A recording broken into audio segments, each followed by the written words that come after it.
Okay, it's 7 o'clock. We'll call the meeting to order. If you would please stand and join me in the Pledge of Allegiance.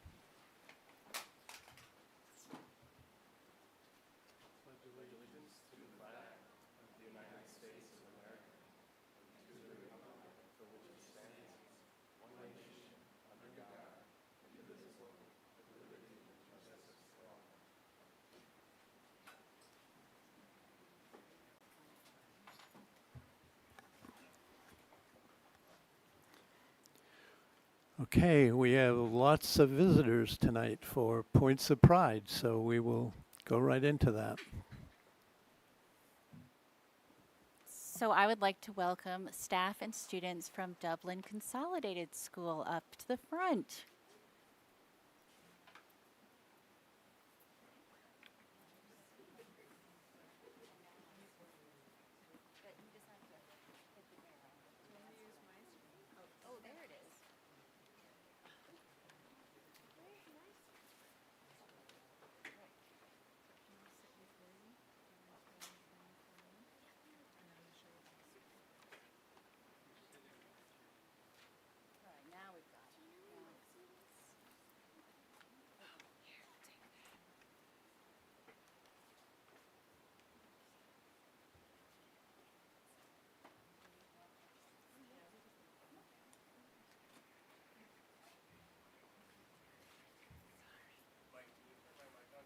Yep, that's what I was just going to do.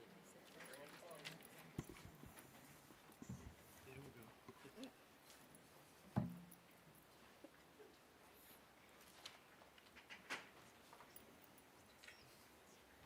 So hello everybody, my name is Nicole Pease and I'm the principal at Dublin Consolidated School. I would like to start by saying thank you so much to the school board.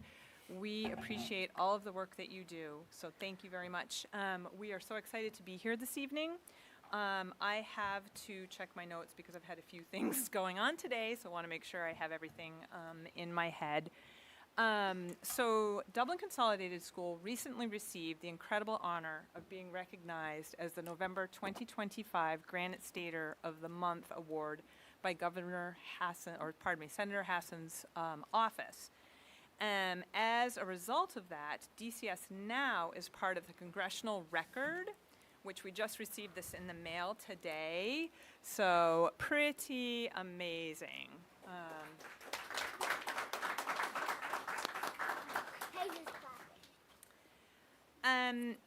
So this award was given to DCS as a result of our Veterans Day Assembly, and we have honored veterans in many different ways over the years.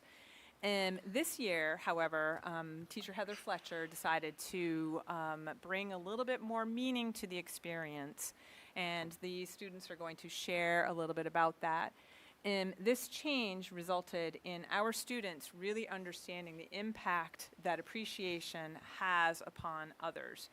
And so with that, I'm going to turn it over to the students, but Heather Fletcher as well.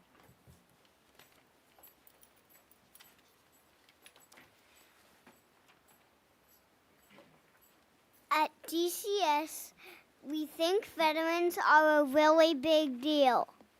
Our custodian is a veteran. Every year, we learn about Veterans Day, and a local veteran comes to visit our class. We get to hear what it is like for them serving in the military.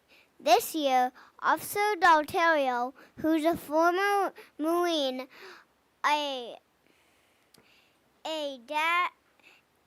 who is a Dublin police officer and a dad of 2 DCS students, came to talk with us about his experiences.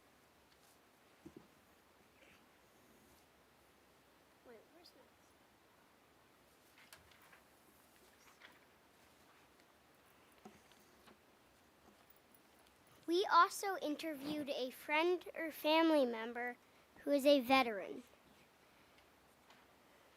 We asked them questions like, what branch did you serve in? And what was your favorite part of being in the military? It helps us understand what they really did. Every year we write letters to local veterans to thank them for their service. This year, we also included an invitation to our very first Veterans Assembly, which made it extra special. The week of the assembly, we started a school-wide fundraiser to raise money for the Wounded Warrior Project, which helps injured veterans and their families. We brought in coins and weighed them every morning. We had a competition between K2 and grades 3 to 5 to see which hallway could tip the scale. My math class counted the money every day. There was so much change, and we got really good at counting it.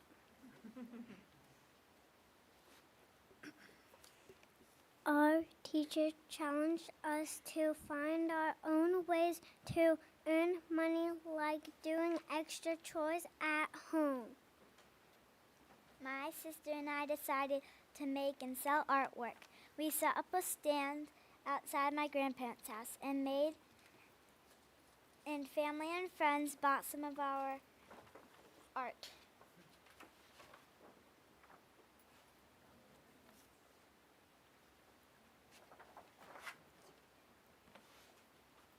Another way we earned money was by bringing in Halloween candy. Halloween candy, especially Reese's peanut butter cups. Mrs. Vicky gave us money for the candy. You should have seen the line every morning.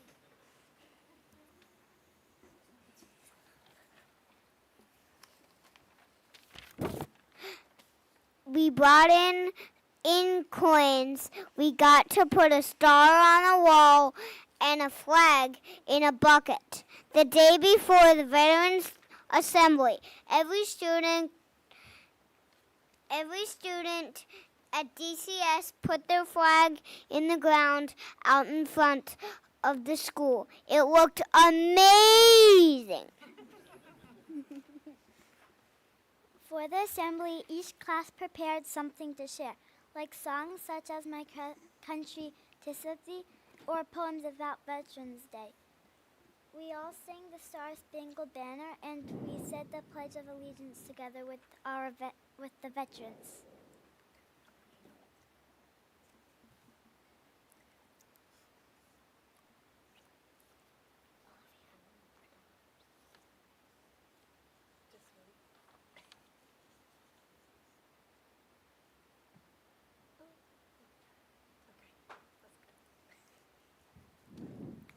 At the end of the assembly, we got to shake the veterans' hands and say thank you for your service. And that part felt really important. After the program, the veterans got to stay for cookies, fruit, and cider. Many of them told us how much they loved coming to our assembly. We were so excited to announce that we raised $908 for the Wounded Warrior Project. We thought that was pretty epic. What was even more epic was that Mrs. Pease found out that USAA matched our donation, so the total for the Wounded Warrior Project became $1,816.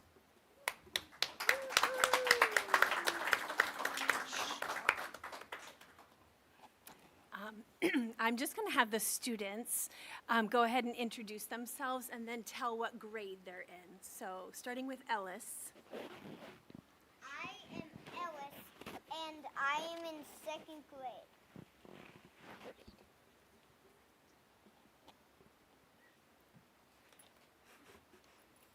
I am Reed, and I am in first grade. I am Nora, and I'm in 5th grade. I am Charlotte, and I am in 4th grade. My name is Liv, and I'm in first grade. Would you join me in giving them a big round of applause for being so brave?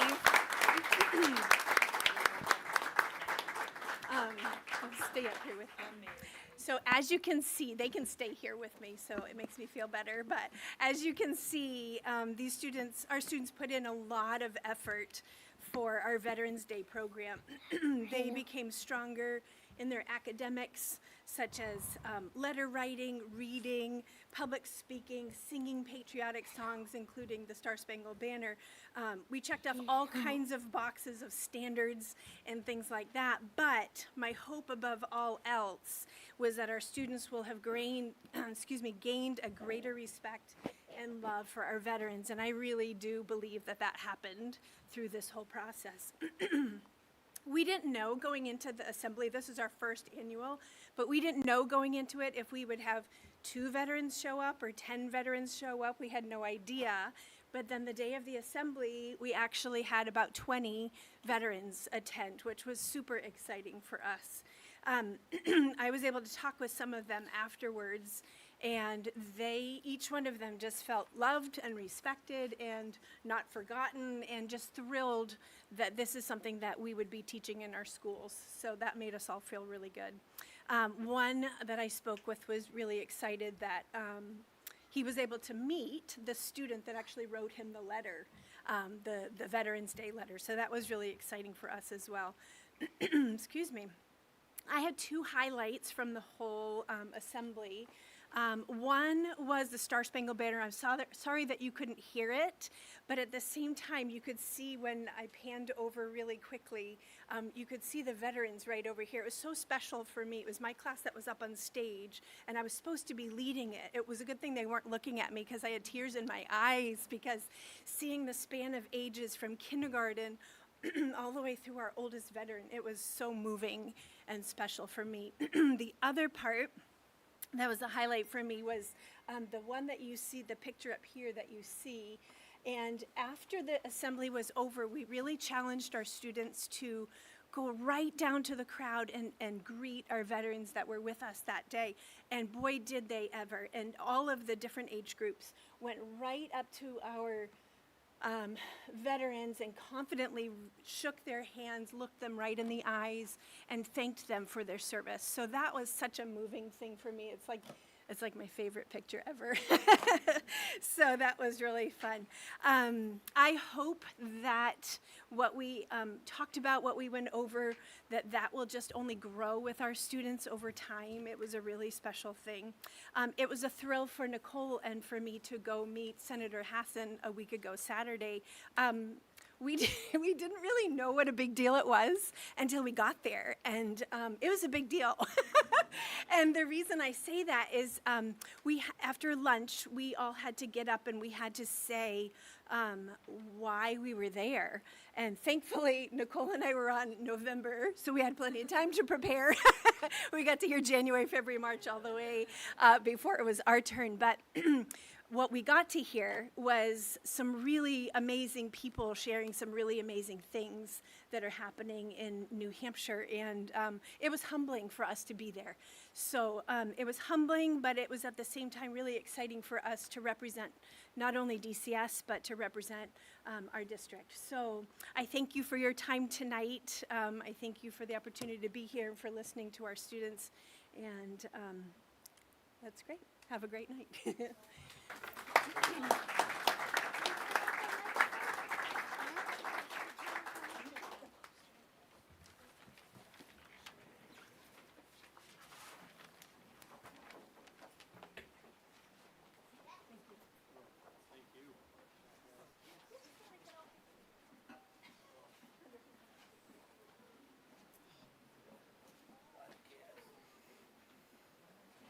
So typically, we only have 1 points of pride. At our last meeting, we had bad weather, so we didn't want families traveling, especially since it was predicted to get worse as the night went on. So tonight we have 2 points of pride, and our second is we have staff and students from Great Brook Middle School who are going to come on up.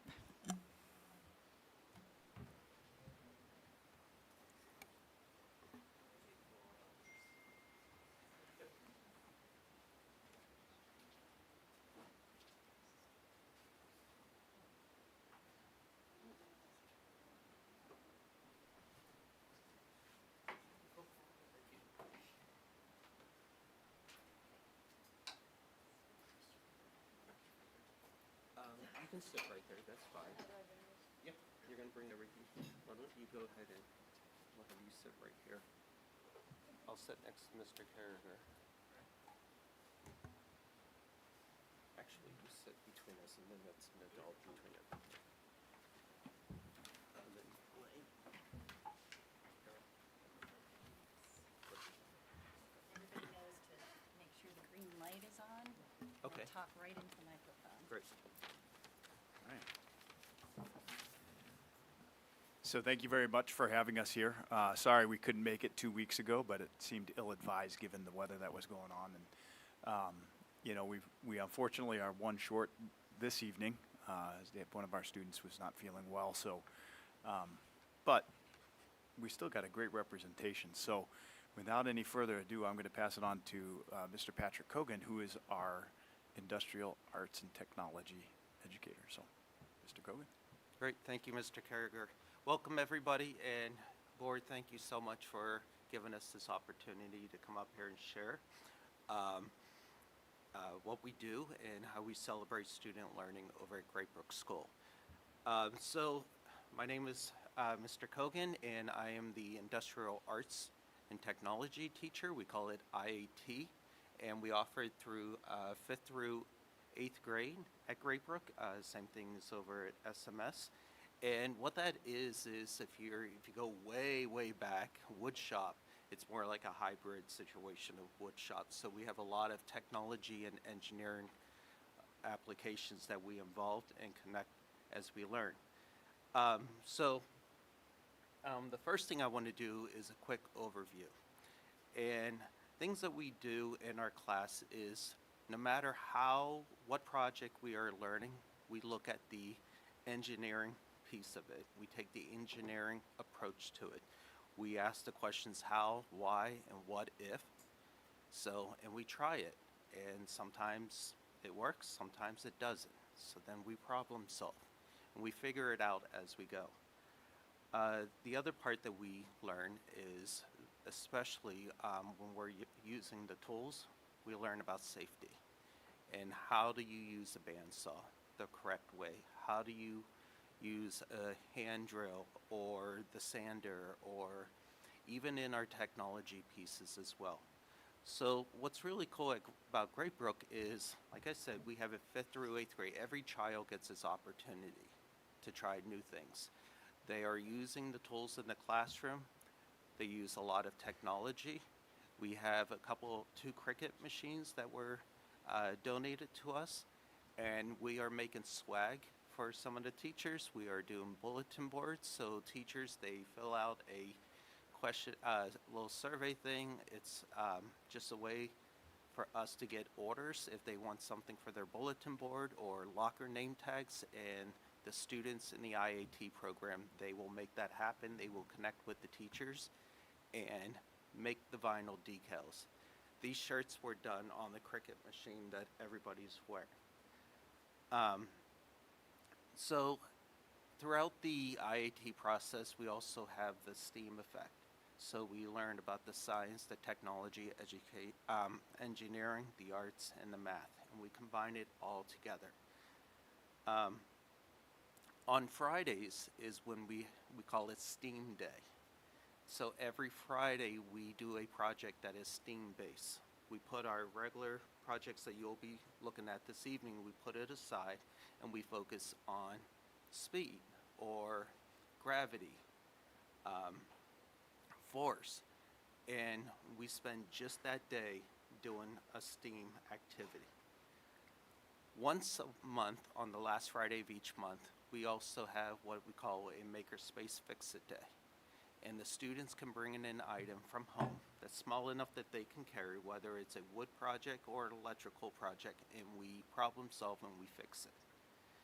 And once a month, the staff, depending on the grade level, it's organized through a calendar, they can bring in an item and we fix it for the staff, which is pretty cool. We have done bookcases. We have actually built 2 bookcases from scratch with my 8th grade students. We have fixed chairs. We have fixed, one teacher brought in something that was her grandmother's, and it was a nutcracker, just a little nutcracker, Uncle Sam nutcracker, that's what it was. and the one arm broke off, and we were able to put the little pegs, made pegs, put it in, it's fixing, and now it lives on her shelf in her room. And like I said, it was a piece from her family. We also have a community outreach portion of the class, the IAT. And we tried something a little different this year. I met with some students after school. We did it for 5 weeks, and it was around the holiday season, so they're called the IAT Elves. And they came in, and we turned the workshop into Santa's workshop. We made a 7.5-foot soldier, and it's on actually one of the photos up there. We also made a bunch of wooden ornaments. We took them down to the Antrim Village and sat with the residents and decorated those and had a Christmas party with them and decorated their Christmas tree down there. Like I mentioned earlier, we do the cricket request for staff members. So that's another piece. In March, we will be having our own table display to attend the Great Brook School Music Craft Fair to highlight who we are, what we do. The students made ornaments for all the staff members for the holidays, and we are going to be working with children at Children in the Arts in May as well. So trying to get our name out there, show what we do, what we can do, what the students can do, and just really get involved. I'm going to turn this over to, we have Gideon, so if you can go ahead and change the slide. And Gideon's from 5th grade, and he's going to talk about the projects that he did, the tools he used, the materials he used, and what he has learned. Go ahead. For my first project, the notepad and pen holder, the tools I used was a saw, a drill, and sandpaper. Showing off your project. After I was done, I polished it with wood. I learned how to make holes with the drill press. For my second project, the dice, I used paint, wood, and wood polisher. I used a drill and sandpaper. I learned how to polish the wood. For the car, my third project, I used paper, plastic, and glue. I learned that the straw, the air going through it, would make it go down faster. The t-shirt, my fourth project, I used a plain white shirt, and I learned how to make logos and prints on shirts. Good. So we didn't bring the t-shirt here tonight, but it's the same idea. Students took a JPEG design and they transferred over to a SVG file, and they used a Design Space platform and created their own iron-on decals, and the entire grade at that time got to wear their t-shirts one day in class. I'm going to go ahead and read, if we go to the next slide, we have Nora from 6th grade, and she went home sick today. So she did send me her paper and asked that I read it word for word and not mess up. So I will do my best on this. So she had her car, and because she went home sick, I didn't get her car in time. So I brought something because Q2 was during the holidays. Instead of doing a car, we did a reindeer on wheels, and it was the same aspects. So she learned about aerodynamics, learned how to build the car, and see how far it would go, and depending on the shape of it, how fast it would go. She used paint, wood, wooden wheels, used the drill press, the sandpaper, and a bandsaw. Next thing she did was also the shirt that she designed on the Cricut using Cricut Design Space, and She knew about, she's learned about how to do the thick and thin lines on the design space as well, and she got to iron on her design. She also made a Cricut, a coaster using the Cricut machine. So she used wood, cork, she used her Chromebook, and the vinyl. Last piece is all the students in 6th grade, they made a wooden puzzle. So they got to make whatever shape that they want, and they cut out the shape using the bandsaw, glue on knobs, and every one of these is removable. Of course, I'm not going to be able to get this off, but don't tell her I pulled that apart. And put the puzzle back together. So Anne saw these puzzles, and I'm just going to put her on the spot here. How great will this be to make these for our preschool programs? And then we'll make the connection from 6th grade down to our elementary school and the preschool. It's pretty cool, little piece that they did. And they got to use water-based stains to decorate them. Our next student we have is 7th grade Cole.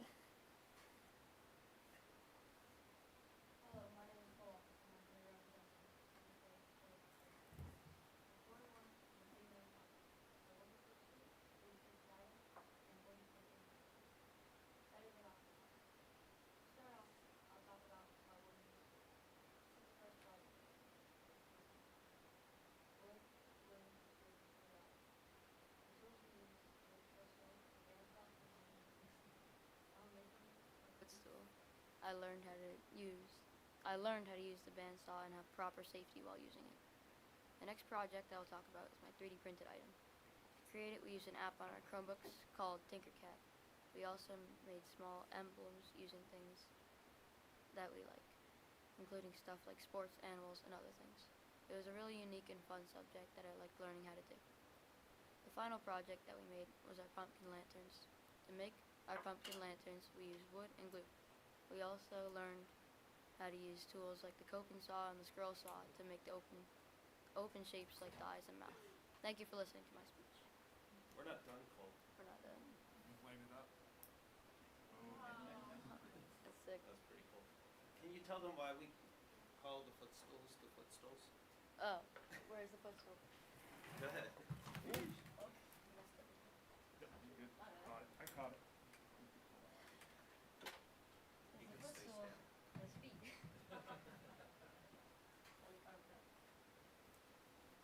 Nice job. And in 8th grade, we have Lane. Am I holding your stuff too? If you want. All right. So in 8th grade, we make a couple stuff. One of the things that we make is a tensegrity table. Some of the materials that we used with it are wood, screws, dowels, wood glue, chains, and screw hooks. The materials used to make the tensegrity table were a drill, table saw, and a ruler. What I learned about making the tensegrity table, I learned about tension and gravity and how it works with the table. I learned the meaning of tensegrity and its purpose, a property of structures with an integrity based on a balance between tension and compression components. I learned how to correctly place and measure where to put the screw hooks for optimal tension. The second project that we made was a light fixture. The materials used were pre-cut wood, electrical wire, light socket, light bulb, and power plug. Tools used to make this were wire cutters, screwdriver, and drill press. 3 things that I learned from this is how to wire a lamp using the tools I was given. I learned how to connect the electrical wires to the socket, and I learned how to connect the plug to the electrical wire. And then for our final project was the CO2 car. The materials that we used were wood, a CO2 capsule, plastic wheels, paint, metal rods for the axles. And then for the tools, I used the drill press, bandsaw, and table saw. I learned how CO2 capsules work. If you puncture a hole in the tip, it will release the gas and propel the car forward. I learned about aerodynamics and their functions, stabilizing the car, cutting through the air easier, helps the car stay on course. I learned that you can not push the wood through the bandsaw too quickly. You have to be careful with turning the wood too quickly or at a bad angle because it could twist the saw blade and break the machine and bend the blade. Nice. Good job. Thank you. Just want to quickly show, Lane decided to do some of the Cricut vinyl decals on this as well. And who won the CO2 race for your quarter? Him. Yeah. So, little fan club back there. So every quarter we're going to have a winner, and then at the end of the year, I'm working with our Bobcat Morning Show, and we're going to showcase the final race. So the winner of each quarter will go up against each other as well. And this is actually not the winner car. I was told we're going to bring this one tonight, and the winner car is sitting on display in the classroom at the moment. So technology is always changing, and that means so will our projects. And we're going to try our best to keep up with the times and keep trying new things. And as I tell the students, if it doesn't work, we're going to try it again, try something else, and see where it leads us. Thank you so much for listening to us. Good job, guys. Nice job. Thank you. Thank you all. Give that one back to you. And take your stuff. If you want, I can take it back to the school.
Right, we will move down to approval of the manifests.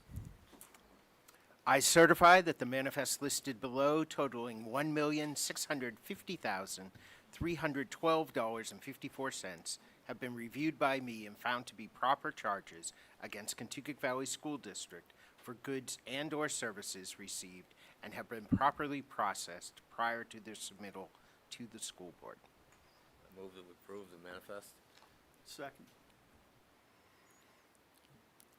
All those in favor? Aye. Opposed? Abstentions? Okay, public comment. Looks like we've lost all of our public, but anyone else want to make public comment? No. All right, moving down to reports. We'll start off with Communications Committee and Curtis. All right, so Communications met Thursday the 8th. The first order of business was board streaming, which I'm really pleased to say we made some headway on, and then made some more headway this morning before this meeting. So we had Upstream come in, and you'll notice if you look up, we moved the camera from the back of the room, very far away from everybody, to front and center. So we now have good close views of the board and all of our beautiful faces. So the audience at home can see what we are doing here clearly. And more importantly, we have multiple camera views now available. So we got a close-up view on this table. So that means everybody watching at home can clearly see all the kids presenting, and we could toggle back and forth between the slides they were sharing and their faces. So we've been trying to do that for months now, so we got it done, and they made good use of it. So that's, one large piece down on the board streaming optimization front, and we're going to explore some better audio options in the future. We continued in the communications meeting to discuss board style guides, so templates and how our documents look. It was riveting stuff, for me at least. And then we spent the majority of the meeting discussing forum planning, which is well underway. Okay, thank you. Education Committee, Bill? We met on January 12th and had some fascinating work that's being done at the high school around program studies, course descriptions.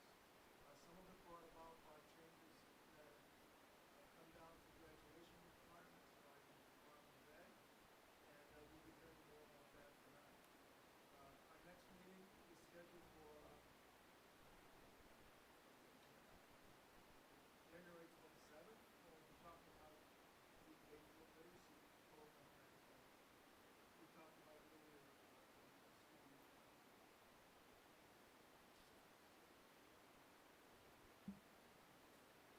Okay, thank you. Selectmen's Advisory Committee. SAC met last Thursday, correct? We reviewed the budget and the default budget. We had a very robust conversation around the history of Conval budgets and expenditures. We got into a pretty deep discussion on the effect of property taxes on our communities and the difficulty people have in absorbing them. We talked about the fact that over the last 10 years, Conval's total expenditures have increased at an average annual rate of just 2.85%. So when we hear people discussing spending expanding wildly, the facts show something quite different. Yet we know people feel the impacts of rising budgets, and one of the reasons they do feel that is because state aid has simply not kept up. So we have a divergence between the amount that is spent and the amount coming in. So over the last 10 years, state aid has been held essentially flat over that period. And it means that property taxpayers over that period, despite 2.85% increases, have grown to absorb close to 80% of total expenditures through the district's assessments. So 10 years ago, people paid 66%. The assessment was 66% of Conval's total expenditures, yet last year it was close to 80. So a robust conversation around those facts and how that plays into the development of budgets. We discussed open enrollment. We gave the Selectmen an update that we've seen a number of our neighboring districts adopt or put forth warrant articles around open enrollment, limiting outbound student migration to 0. We then went on to have a conversation around enrollment data and EFAs. It's something I mentioned during our last meeting as we examined enrollment, and this had been a point of question from me at least and some others. At the beginning of this school year, when we saw a decline of 72 students, we wondered, was that impacted by the elimination of an income cap on the EFA program? So were more people taking advantage of EFAs and leaving public schools because of it? What I presented to the Selectmen was a condensation of reporting and data released by the Department of Education showing that students en masse are not leaving public schools because of EFAs. So out of 163,000 students in the state of New Hampshire in public schools, last year only 340 left, or took EFAs and left public schools. So, you know, we reviewed the trends. The enrollment is declining because of demographic shifts, an aging population, and declining birth rates. And that we can note, too, that the increase in spending at a state level on EFAs is largely new spending. It is not, you know, a diversion of what used to go to public schools is now going to individuals who are taking EFAs and leaving the system. It is, by and large, new spending that the state is diverting from the Education Trust Fund to families. So that was the gist of the SAC meeting. Thank you. Yes.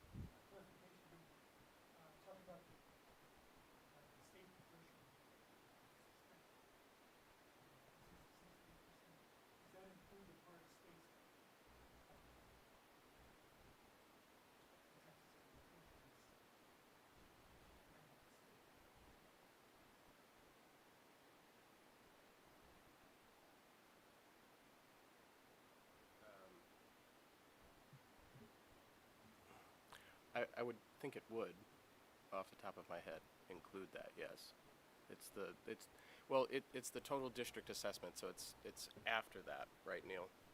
So that's after revenue.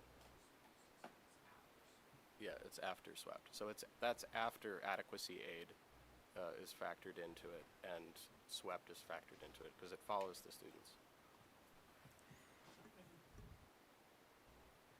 Okay, budget and property, Jim? Yeah, we had our meeting tonight, and there's really two items of interest to report. One was the CTE project. We did submit the submittal needed to be submitted in January 1st to keep our place in line. If there is funding, so the question is there a line? We don't know. Time will tell. The other thing we talked about, we've put the kind of finishing touches on the document we'll use to what we call a trust fund guidance document. When we finish that up, probably next month, we'll share it with the board and you can all take a look at it. Okay, thank you. So one of the things that you can see we're adding to the agenda is so many things are coming down from the state legislature that have to do with education that we're going to try to make sure that we update you. I don't know if Janine has some things she wants to share tonight. I did put some stuff together, but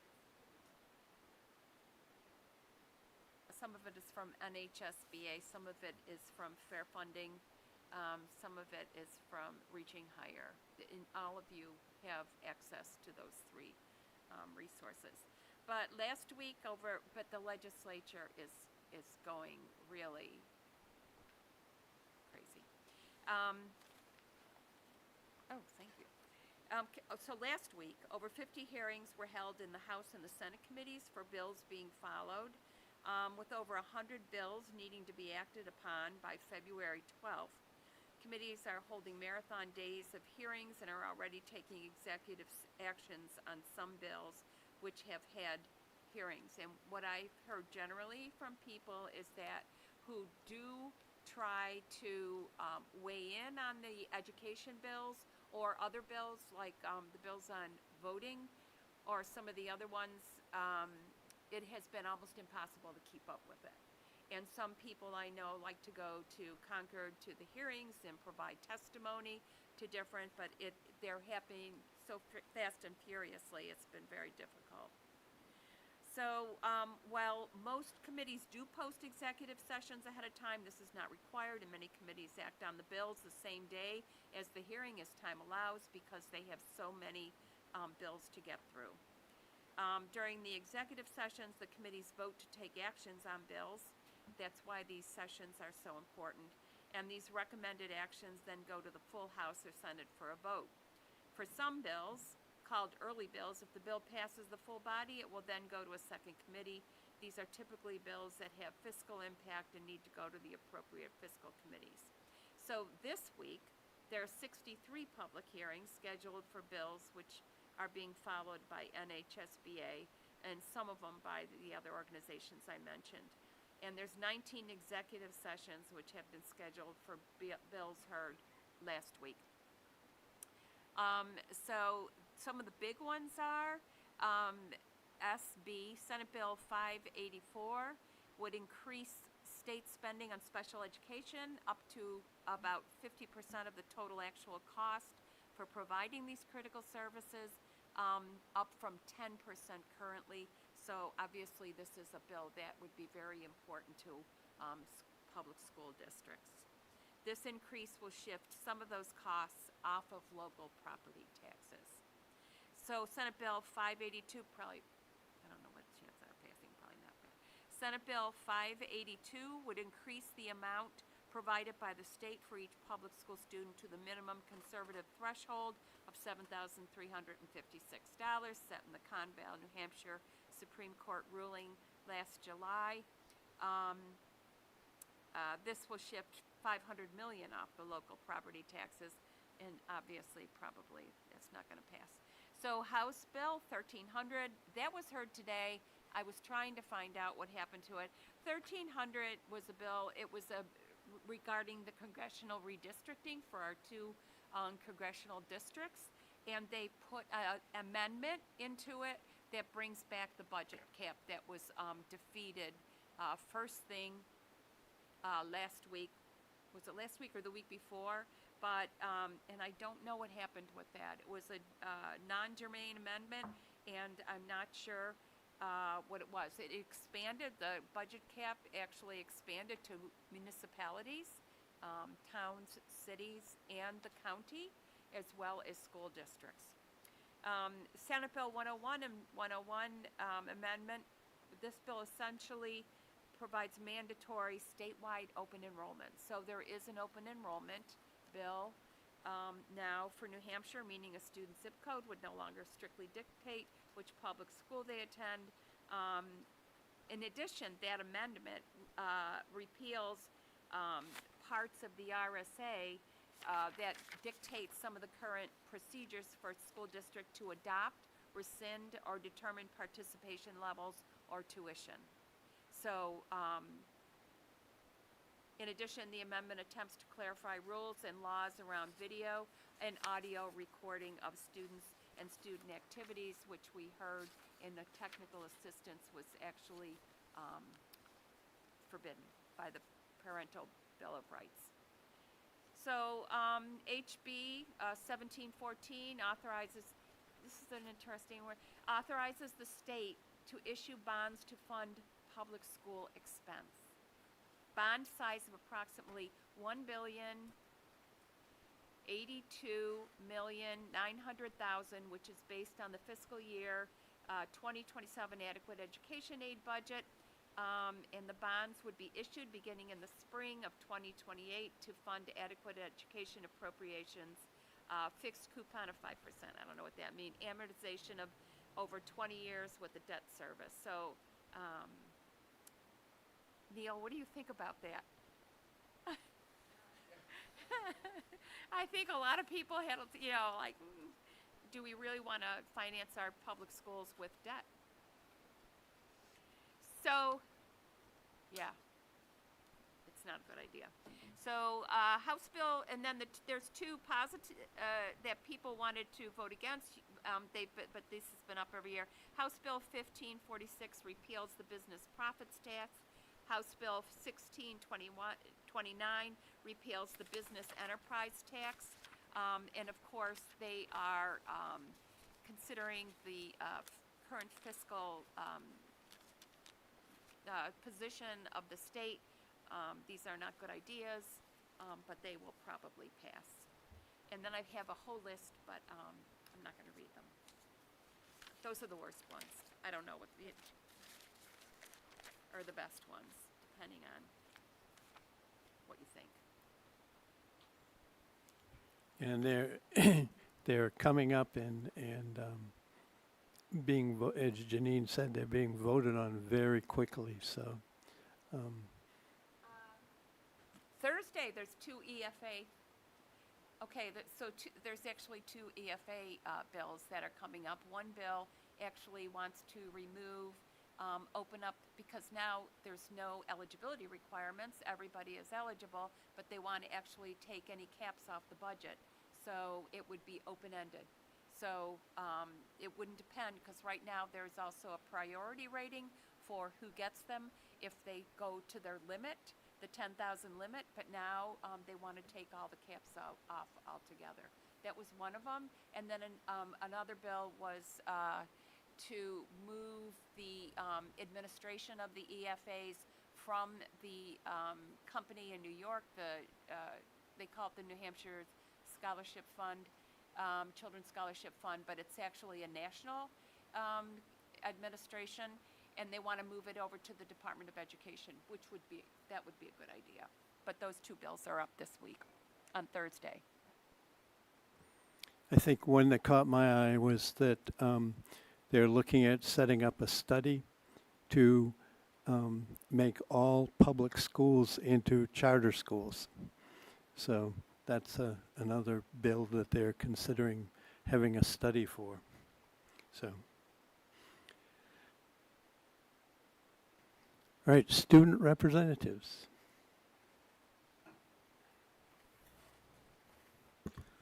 All right, so quite possibly the biggest news out of Conroe right now is it is finals week. So, today was the last day with our first semester classes. Tomorrow we will be having our block 1 and 2 final exams, and then Thursday we'll be having our block 3 and 4 final exams, which of course does mean next week we will have a whole new set of classes, which I'm really excited for. In terms of sports news, last Friday, Conval Swimming had its senior night. And I can just say, Conval Boys Swimming set 3 new records this time around.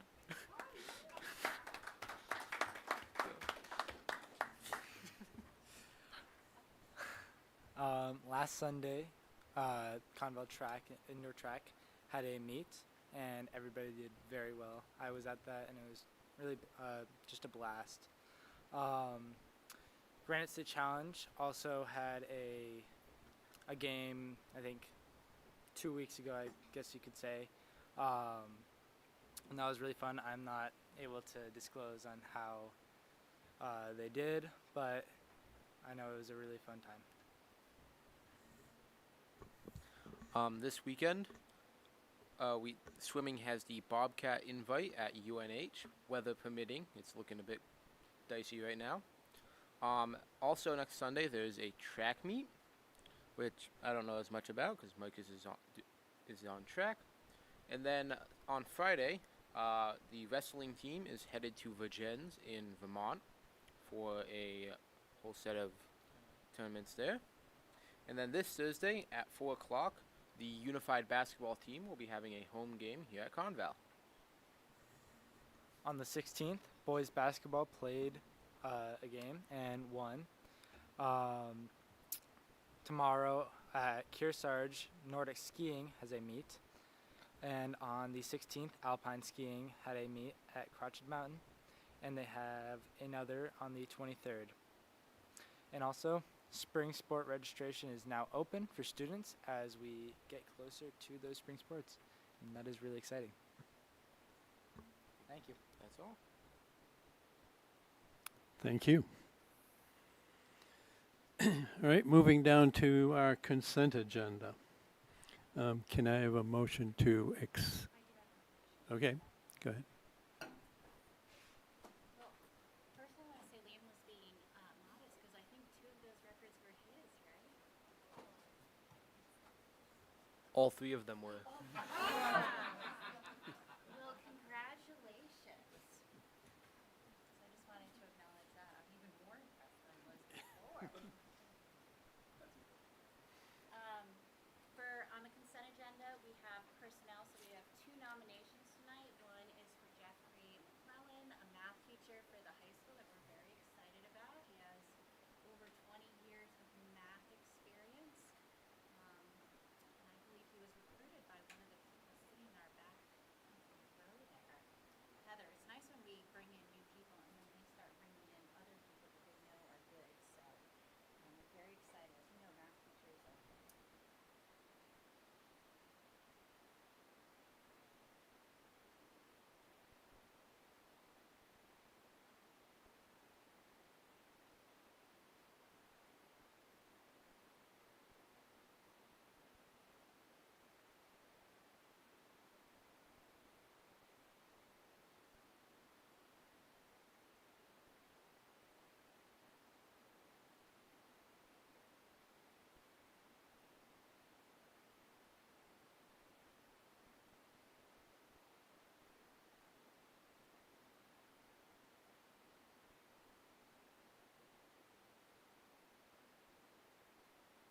Okay, now can I have a motion to accept the consent agenda? Second? Okay, any other questions on it? All those in favor? Aye. Opposed? Abstentions? Okay, superintendent's report. Monthly calendar, I've got January projected. We are on the 20th. So this Thursday, we have Communications Committee meeting at 6 p.m. And then followed by Facilities Committee at 7 p.m. this Thursday, the 22nd. Anything else for this week? And next week, we have a Policy Committee meeting at 6 p.m. on Tuesday, the 27th. And right now, that's all we have for January. I just have a question because I thought in Bill's report, he said we had NEG committee on the 27th of January, which I would say would be incorrect, but I... Perfect. Sorry about that. That's all right. I just want to make sure that I'm not losing what little marbles I have. Okay, so nothing else for January. And then February, on February 3rd, that Tuesday, we have a deliberative session at 6 p.m., and that is in the high school gym. And then that Thursday is the snow date for deliberative session, which will also be in the high school gym. And that's all that we have for the first week of February. The second week of February, on Tuesday the 10th, we have a policy committee meeting at 6 p.m. here at the SAU. And that Thursday, the 12th, we have the communications committee meeting at 6, followed by facilities committee meeting. Anything else? Facilities is that Thursday, yes.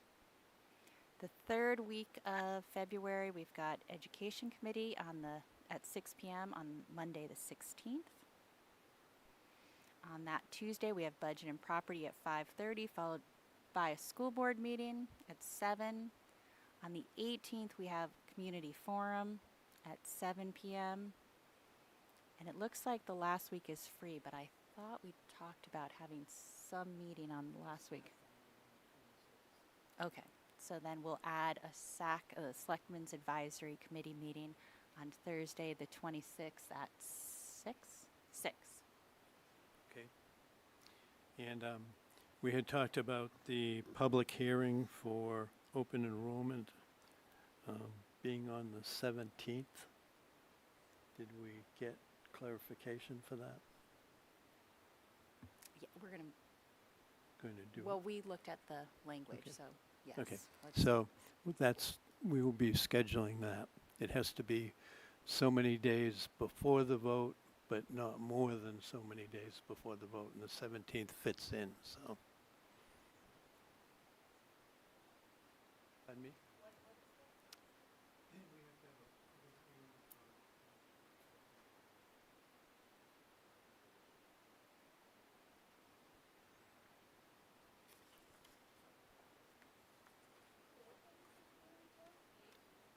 Yeah.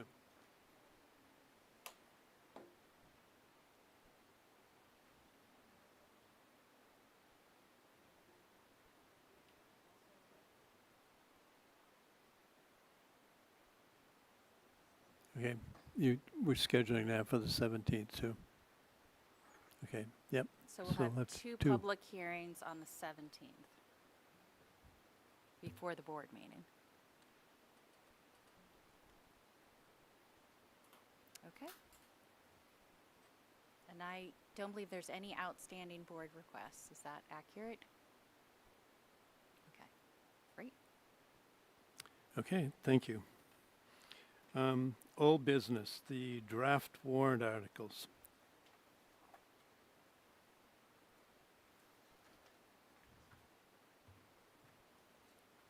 Go ahead. So we always have legal review the warrant article to make sure that everything's worded correctly before we bring it to you for final approval.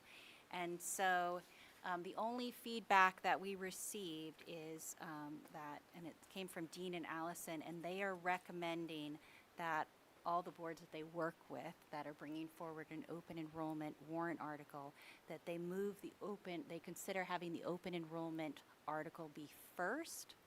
So if somebody comes to the floor and recommends changing the 0% out, and that's accepted, then you have the opportunity to amend our operating budget to cover the costs that that would be potentially associated with having students leave the district to go to another district.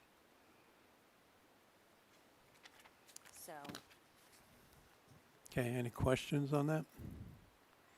All right, what we have to do is to go through each individual warrant article and look at whether it's recommended or not recommended. so are we fine to move does the board want to consider the Yep. order first? Any concerns about the recommendation from Dean? Okay. We have a motion to approve that recommendation. I'll make a motion to move the open enrollment warrant article to the top of the warrant. Okay. Second, Janine. All right. Any questions? All those in favor? Oh, hold on, Jim. To be clear, you're talking about moving Article 7, not Article 6. Article 6 is the trust fund. Article 7 is Yes, the actual yes, open yes. enrollment Yeah, right. about the German program. Yes, that would become first. Okay, all those in favor? Aye. Opposed? Abstentions? Okay, now we have to go through each warrant article and look at recommendations, whether we recommend it or do not recommend the warrant article. And at the same time, we need someone who will present that warrant article at the deliberative session for each of the warrant articles. So, okay, first of all, the operating budget, article number 1. Enrollment, article 1.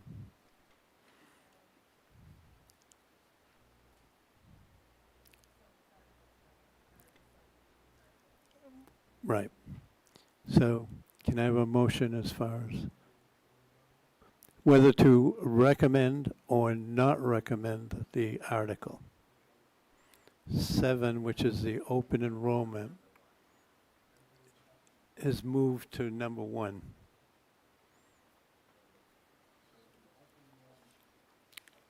Correct. Which is on your list, listed as number 7.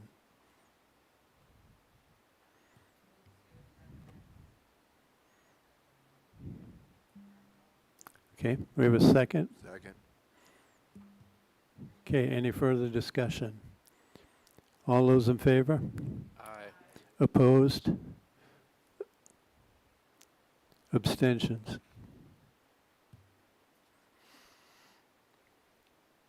Okay. Now next is the article listed as number 1, which is the operating budget. Jim?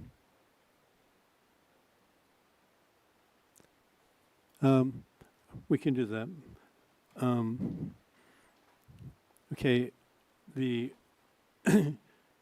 the ones that we've already talked about, as far as the open enrollment one, then I'll do that one. And Dean, Neil and Ann are going to do the budget. And I would think that the 5 people who are on budget and property would split up the trust fund ones because of the discussions that's been there. And then, Typically, what we've done is we've had a board member present the article first, then it, right, says, I would do Article 1, then Article 2, or the operating budget, but these guys would present. okay. You want to present? Yes. Okay. Yes. Neil, are you still moderator? No. Okay, thank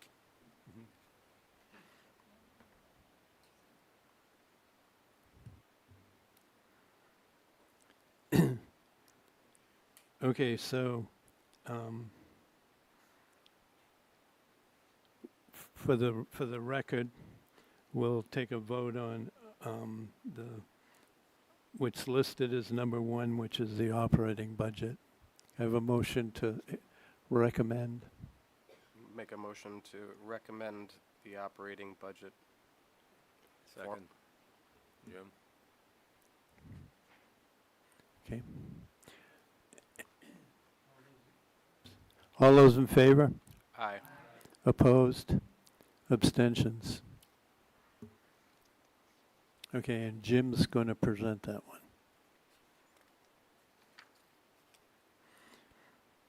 All right.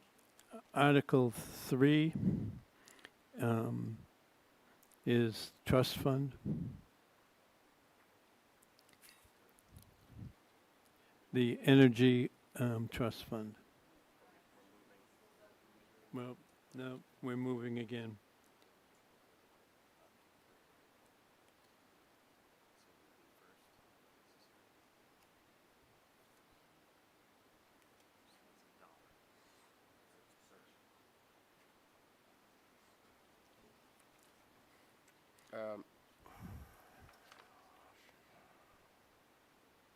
Okay, what's listed as number 6, which is the open enrollment trust fund. Okay, we'll actually be moving that up to number 3. So that will be discussed right after the open enrollment and the budget. I'll make a motion to move what was formerly Article 6, establish an open enrollment expendable trust fund, to the 3rd warrant article.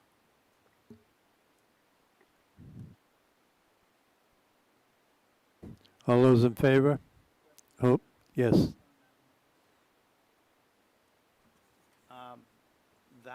For that article, we are not taking those funds from the unassigned fund balance, is that correct?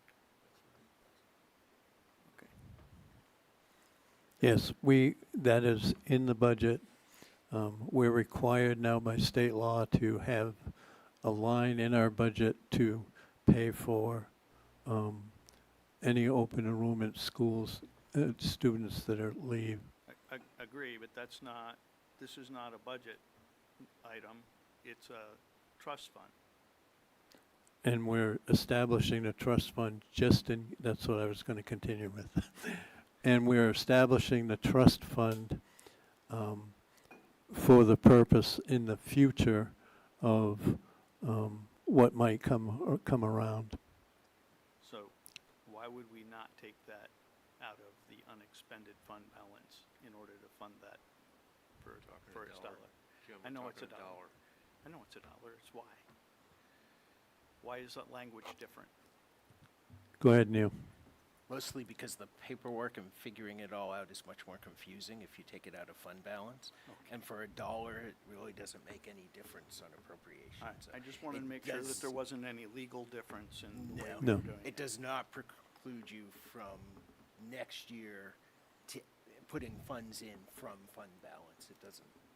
It creates the same fund either way.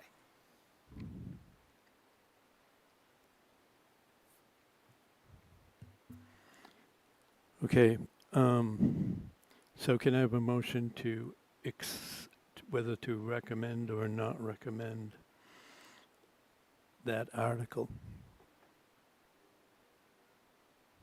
Okay, second? Second.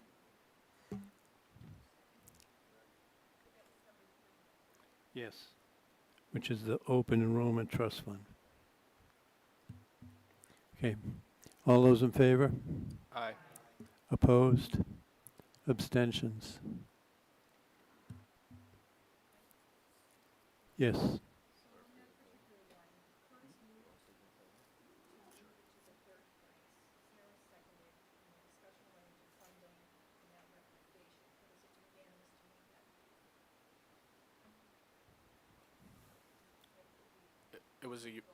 It was a Yeah. unanimous recommendation, Right. as far as I heard. Yep. Yeah. And Jim Kingston said he'd present that one. Right. Right. Yes. All right. All right. Now we'll take them in order. So. Okay.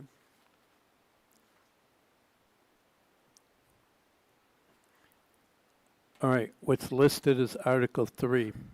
The we still haven't done 2. Okay. Let's do them by name, what they're about.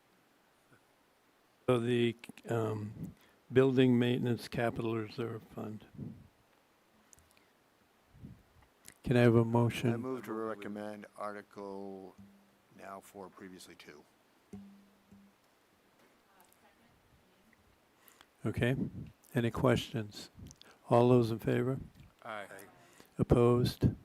Abstentions?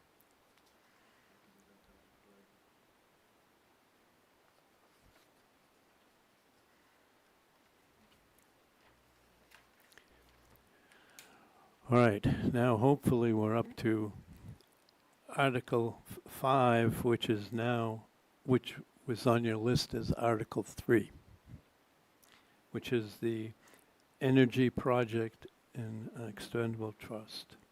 I move to recommend previously Article 3, now Article 5. Okay. All right, all those in favor? Aye. Opposed? Abstentions? Who wants to present that? Okay, Carl?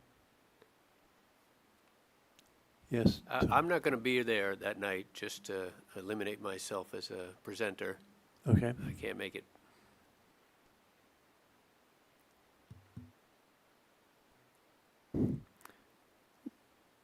Next one is the Capital Reserve. I motion to approve previous Article 4, now Article 6. I'll second that. Okay. All those in favor? Aye. Opposed? Abstentions? Okay, who would like to present that? Sarah.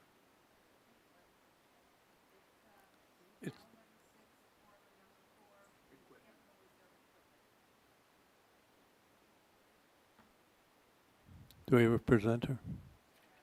Sarah, okay. Okay, down to the next one, which is the Building Maintenance Capital Reserve. I move to recommend previous Article 5 as Article 7. Second? Okay. All those in favor? Aye. Opposed? Abstentions? Who would like to present that? Okay.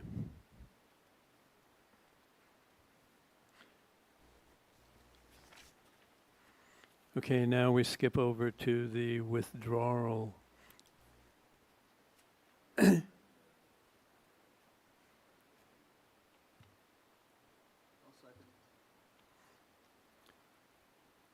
Excuse me. All those in favor? Opposed? Aye. All right. Can I have let's go back. Can I have a show of hands, please? Okay, all those in favor?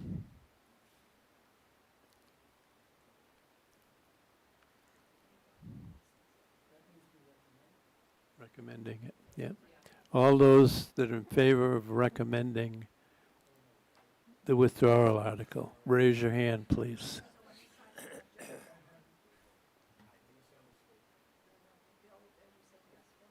And Jim. Okay, so we have 3. All those opposed?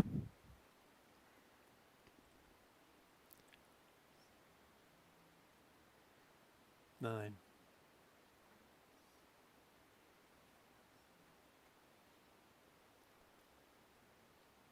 And me.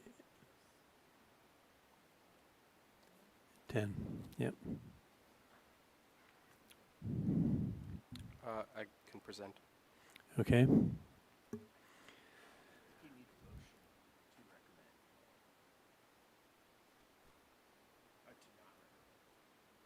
Okay,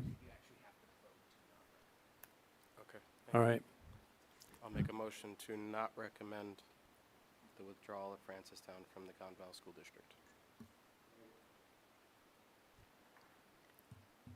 All right, again, show of hands. All those in favor of not recommending?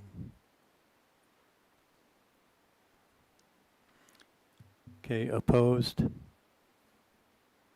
Abstentions?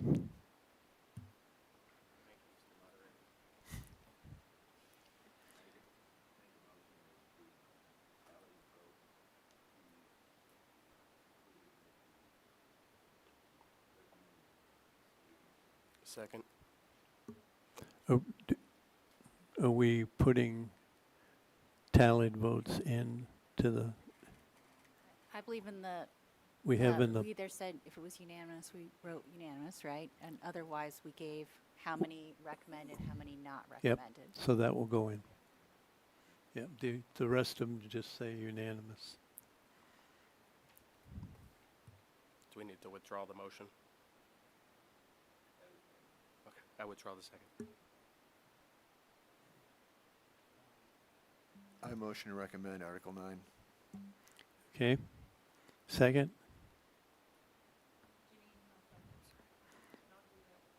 Okay, all those in favor? Aye. Opposed? Abstentions? I motion to recommend Article 10. Second? Second, Kat. Right, all those in favor? Opposed? Nay. Abstentions?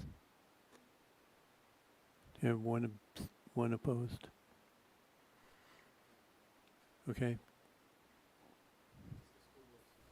Right. I motion to recommend Article 11. Second? Doesn't need a I motion. still recommend it, Okay. whether you like it or not. It's funny you do that.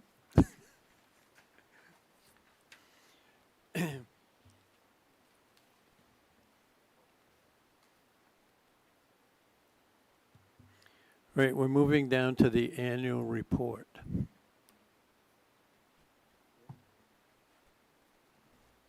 Recommend to approve the annual report.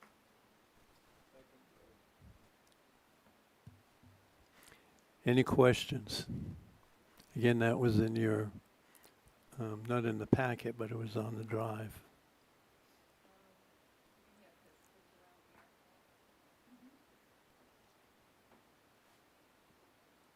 Okay, all those in favor? Aye. Opposed? Abstentions?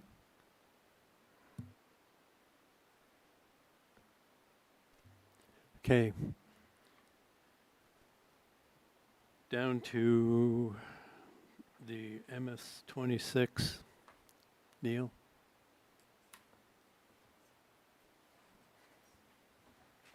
So Brenda's got them separated. Does this include the warrant or just the?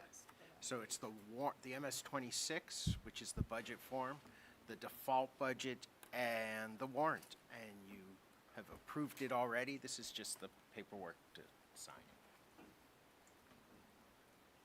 Make sure I get this right, just print my name, position. And then signature. Position meaning just school board. School board. Okay, We have any questions on that before? All right, we'll go on to the next item as we're passing that around to sign.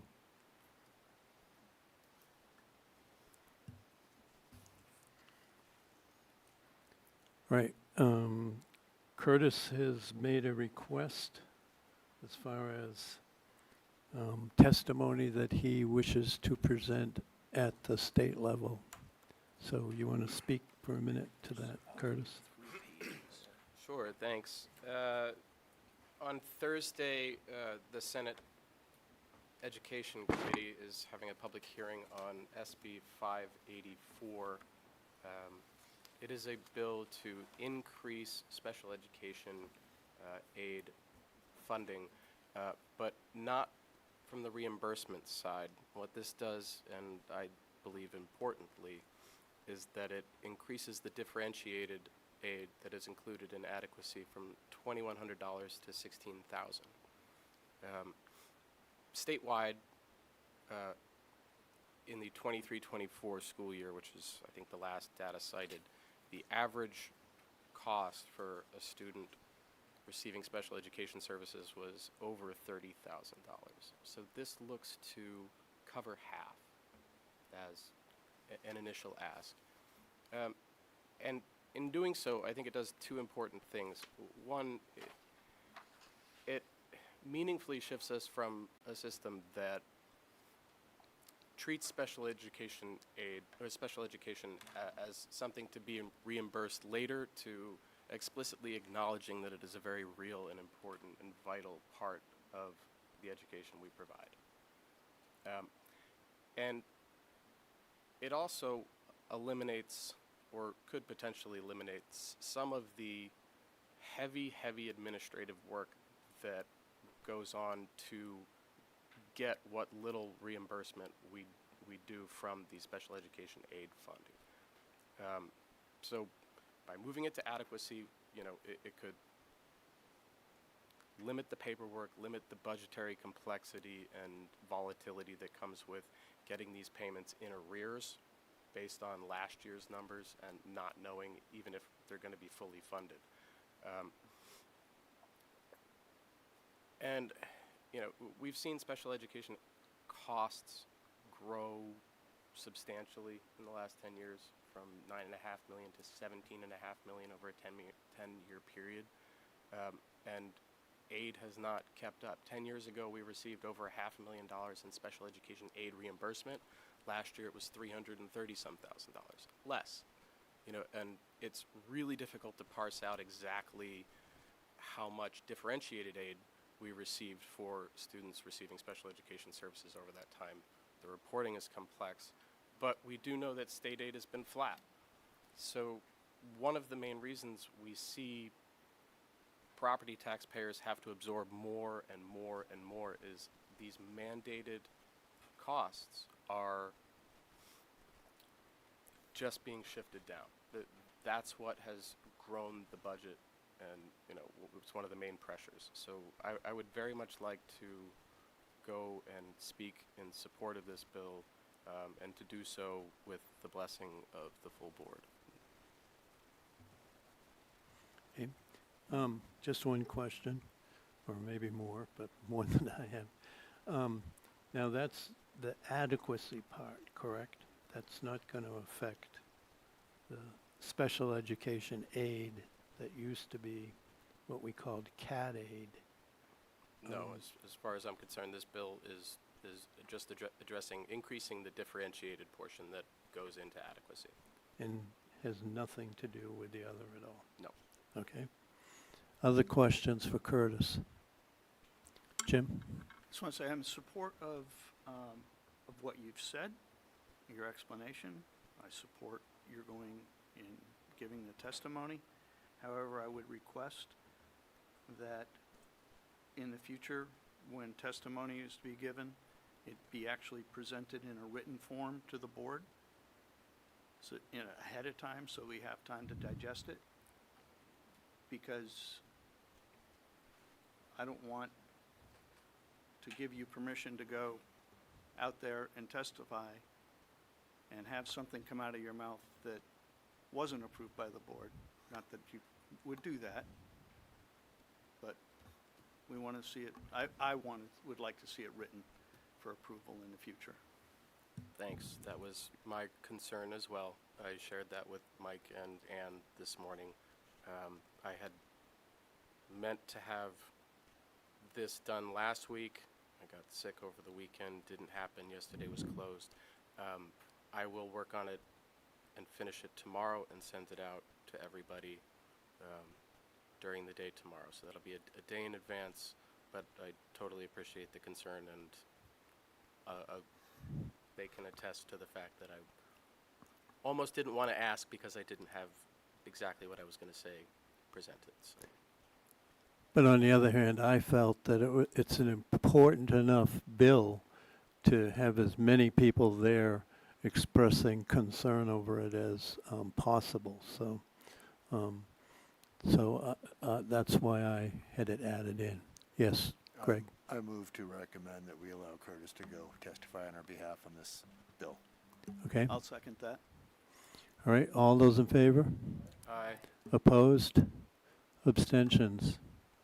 All right. Thank you. Thank you all.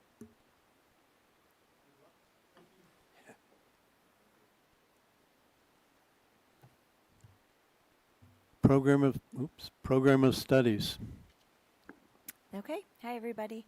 So last Monday, the Education Committee met, and we had, as Mr. Gurney indicated, presentations.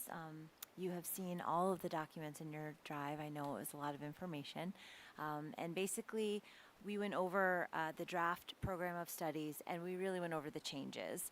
So a lot of those changes are driven by the change in graduation requirements for the freshmen that will be entering the high school next year, so the class of 2030.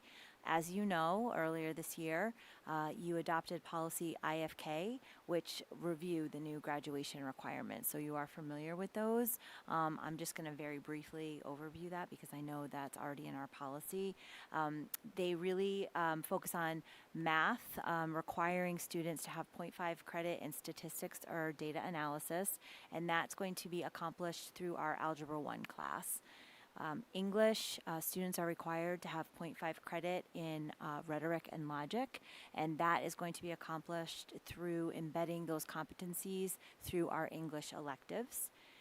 And then social studies went from a required 2.5 credits to 4 credits, and students will be required to take 0.5 credit of U.S. history, 0.5 credit of New Hampshire history, 1 credit of New Hampshire and U.S. government, 0.5 credits of civics, 0.5 economics, and 1 world history, global studies, or geography credit.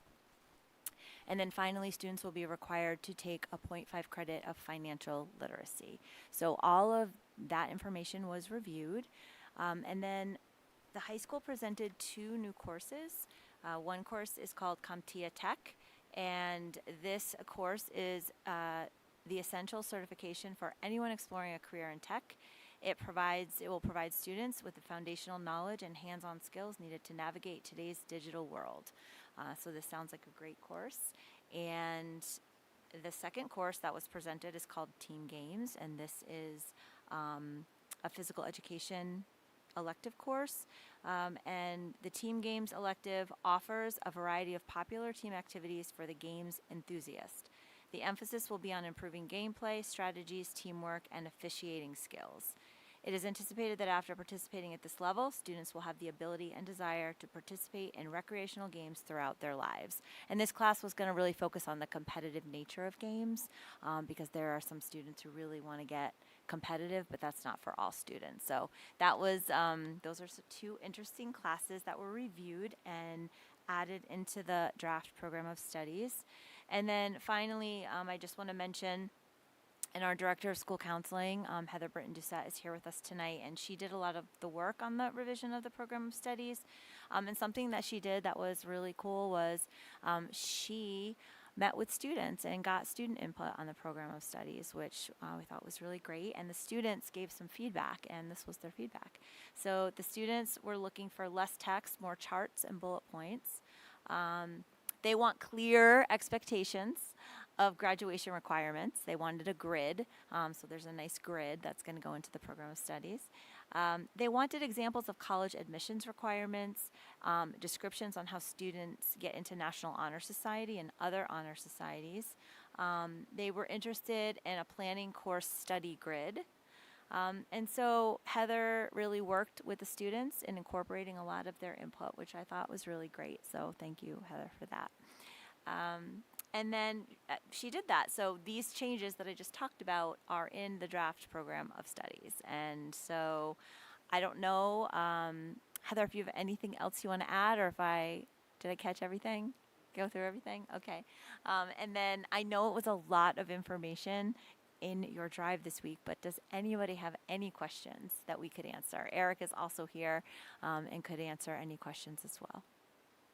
The team did a lot of work on these presentations, and I do want to mention that with these changes, there is a lot of curriculum work that's going to need to be done, and we'll be working on that this year and probably this summer.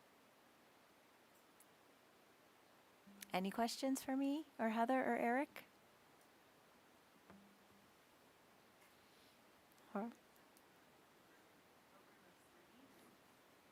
I'll second that.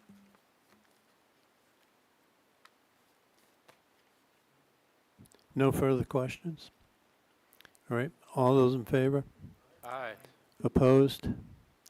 Abstentions?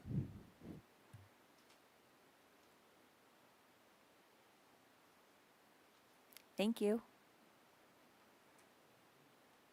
Thank you. Out-of-district administrator justification. So our Director of Special Education, Deb Riley, is going to speak to this justification. Good evening. Thanks for having me. Thanks for approving for Curtis to testify. I appreciate that piece as well. So we currently have a position out of District Special Education Coordinator that is currently also open. And this justification that's in your packet or on your drive, I'm not sure which one you have, is to reclassify that position as an administrator position and not a coordinator position. There's a few reasons for that, which are listed on that justification sheet. But to kind of summarize those pieces, the level of physical exposure, which you've talked a lot about tonight, the legal complexity of this position, the operational risk within this position really exceeds the scope and authority that a coordinator can provide, and that is really required to have an administrator for. The other big piece of this, I think, that's important is that the responsibility of an administrator is the accountability piece and protects the district for the educational and financial interests that we have. So the justification itself explains it pretty well, but if you have questions, I'll be happy to talk about that or any other questions you have in terms of that position. Questions for Deb? Okay. If you look at the qualifications, it does say special ed administrative degree, and that's the main reason to make it an administrative position. I will tell you that I actually did this position for 8 years, and the amount of meetings that you go to where you're responsible for signing off on things that are going to bind the district to whatever issue you're dealing with is phenomenal. It's hard to imagine how many times that you have to do that. So I think, number one, it's important to have that position at that level so that we can have the qualifications required at that level.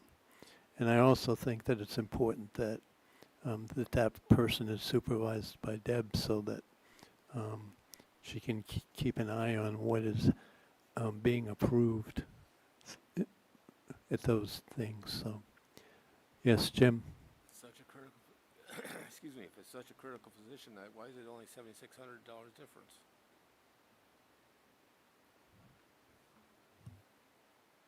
huh? Can't talk. What? I'll try. Seems like So I think that the district recognized it was an important position, and they hired a coordinator at a good salary. It was at a high salary. But realizing that coordinator since resigned, and realizing that we want to get somebody that has the qualifications that the coordinator didn't have, because we ran into a lot of the issues that Deb was just talking about. So it just happened to be budgeted at a high price. I think the thought was, oh, we could get somebody good if we budget at this price, but the person didn't have the qualifications for really what we need the position to be. So the 100,000 you ask, that the money you're asking for is enough to get the full position. We're gonna try. Okay. Other questions? All right, can I have a motion? I move that we accept the recertification from a coordinator to an admin position. Okay, all those in favor? Aye. Opposed? Abstentions? Okay, thank you very much. Thank you. Expense and encumbrance report. The end of December expense and encumbrance report was in the drive. We are halfway through the year. It's hard to believe. Probably the biggest thing to report is there's not much to report. We really are where we would expect to be. On the revenue side, interest is still running really strong. The local revenue shows is the attorney's fees. I just want to remind you that those are in there, so that's why that is over budget by so much. Our Medicaid reimbursement is also coming in at a good pace. Expenses are running pretty much where we want them to be and where we expected them to be. We will be doing a budget transfer to transfer funds into the department headline. That is not additional money, but last year the Warrant article was lumped into one area, so we just need to complete that transfer. And trust funds, we actually have received the $213,246 from the trust to reimburse expenses we've already had, which showed on that report. We have received that as of now. We hadn't at the end of the year. And I'm happy to answer any questions, but I think we're running right where we would expect to be and where we were at this point last year. I move that we approve the capital, I'm reading the wrong line. The expendable, what do you call this thing? Expense and encumbrance There report. we go, that's what I wanted to say. I was on the wrong page. I move that we approve the expense encumbrance report and all encumbrances included therein. Okay. All those in favor? Aye. Opposed? Abstentions? Yes, Jim? While we're on the subject of accounts, what did you make the comment on the change we talked about, oil and gasoline today, budget property? Oh, during budget and property, it was brought up that one of our lines is listed as gasoline. We really don't use gasoline. That includes the propane. We're also going to look at it to make sure that that it's being reflected correctly when it comes to cost per pupil, because transportation costs are not included, and of course most of that cost under gasoline is propane that powers the buses. So we'll review that and report back. Thank you. Okay. We do have need for non-public tonight, so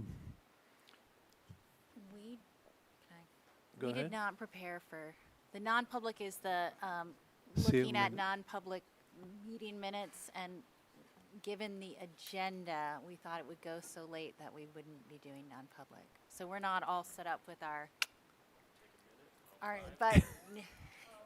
but I'm thinking, I move to adjourn. I think we will get back on track at the second meeting in February, if that's okay.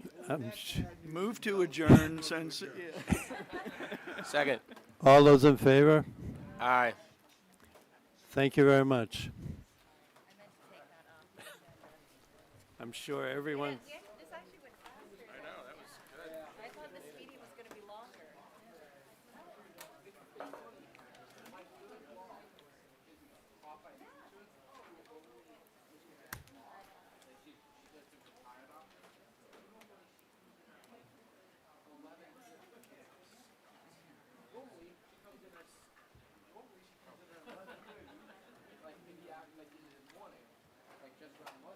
That little guy.